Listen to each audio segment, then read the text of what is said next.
Ash Wednesday by T. S. Eliot. 1. Because I do not hope to turn again, because I do not hope to turn, desiring this man's gift and that man's scope, I no longer strive towards such things. Why should the aged eagle stretch its wings? Why should I mourn the vanished powers of the usual rain? Because I do not hope to know again the infirm glory of the positive hour, because I do not think, because I know I shall not know the one veritable transitory power, because I cannot drink there where trees flower and springs flow, for there is nothing again. Because I know that time is always time, and place is always and only place, and what is actual only for one time and only for one place. I rejoice that things are as they are, and I renounce the blessed face and renounce the voice, because I cannot hope to turn again. Consequently, I rejoice, having to construct something upon which to rejoice. And pray to God to have mercy upon us, and I pray that I may forget these matters that with myself I too much discuss, too much explain, because I do not hope to turn again. Let these words answer for what is done, not to be done again. May the judgment not be too heavy upon us. Because these wings are no longer wings to fly, but merely vans to beat the air which is now thoroughly small and dry, smaller and drier than the will. Teach us to care and not to care. Teach us to sit still. Pray for us sinners now and at the hour of our death. Pray for us now and at the hour of our death. 2.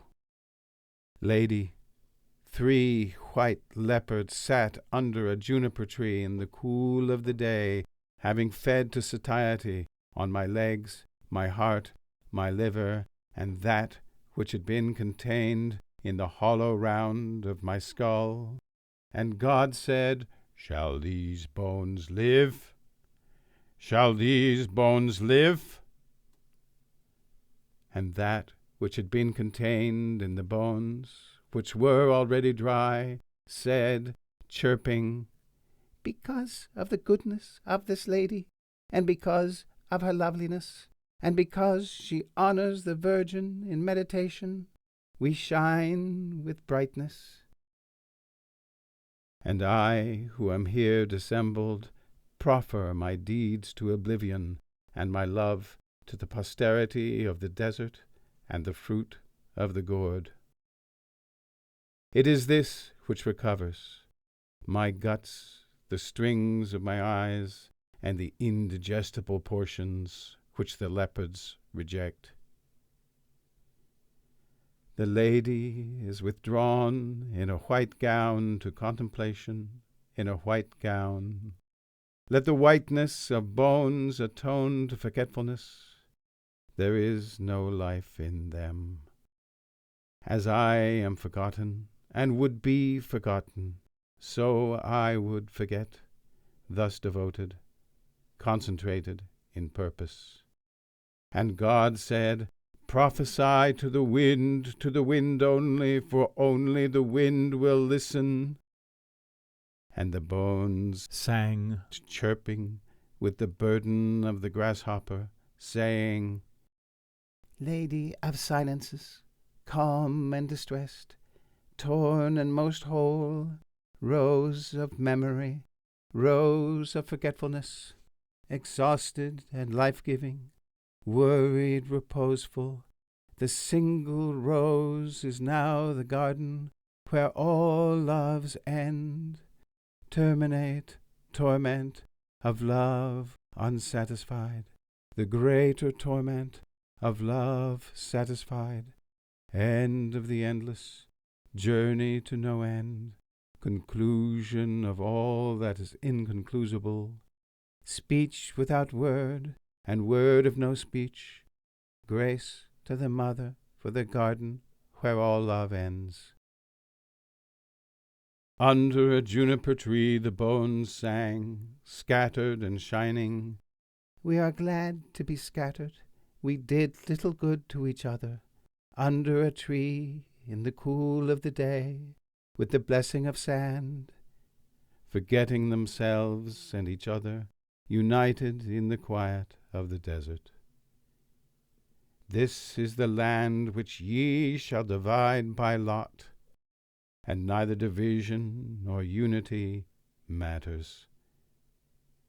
This is the land, we have our inheritance. 3. At the first turning of the second stair, I turned and saw below the same shape twisted on the banister, under the vapor in the fetid air, struggling with the devil of the stairs who wears the deceitful face of hope and of despair. At the second turning of the second stair, I left them twisting, turning below. There were no more faces, and the stair was dark, damp, jagged, like an old man's mouth, drivelling beyond repair, or the toothed gullet of an aged shark. At the first turning of the third stair was a slotted window bellied like the fig's fruit, and beyond the hawthorn blossom and a pasture scene, the broad-backed figure dressed in blue and green enchanted the Maytime with an antique flute. Blown hair is sweet, brown hair over the mouth blown, lilac and brown hair, distraction, music of the flute, stops and steps of the mind over the third stair, fading, fading, strength beyond hope and despair, climbing the third stair. Lord, I am not worthy. Lord, I am not worthy, but speak the word only. 4. Who walked between the violet and the violet? Who walked between the various ranks of varied green, going in white and blue in Mary's color, talking of trivial things, in ignorance and in knowledge of eternal dolor? Who moved among the others as they walked? Who then made strong the fountains and made fresh the springs, made cool the dry rock and made firm the sand, in blue of larkspur, blue of Mary's color, Sylvania vos. Here are the years that walk between, bearing away the fiddles and the flutes, restoring one who moves in the time between sleep and waking, wearing white light folded, sheathed about her, folded, the New Year's walk, restoring through a bright cloud of tears the years, restoring with a new verse the ancient rhyme. Redeem the time, redeem the unread vision in the higher dream, while jeweled unicorns draw by the gilded hearse. The silent sister, veiled in white and blue, between the yews, behind the garden god, whose flute is breathless, bent her head and signed, but spoke no word. But the fountain sprang up, and the bird sang down, redeem the time, redeem the dream, the token of the word unheard, unspoken, till the wind shake 1,000 whispers from the yew, and after this our exile. 5. If the lost word is lost, if the spent word is spent, if the unheard, unspoken word is unspoken, unheard, still is the unspoken word, the word unheard, the word without a word, the word within the world and for the world, and the light shone in darkness, and against the word the unstilled world still whirled about the center of the silent word. O my people, what have I done unto thee? Where shall the word be found? Where will the word resound? Not here. There is not enough silence, not on the sea or on the islands, not on the mainland, in the desert or the rainland, for those who walk in darkness, both in the daytime and in the night time. The right time and the right place are not here. No place of grace for those who avoid the face. No time to rejoice for those who walk among noise and deny the voice. Will the veiled sister pray for those who walk in darkness, who chose thee and oppose thee, those who are torn on the horn between season and season, time and time, between hour and hour, word and word, power and power, those who wait in darkness? Will the veiled sister pray for children at the gate who will not go away and cannot pray? Pray for those who chose and oppose. O my people, what have I done unto thee?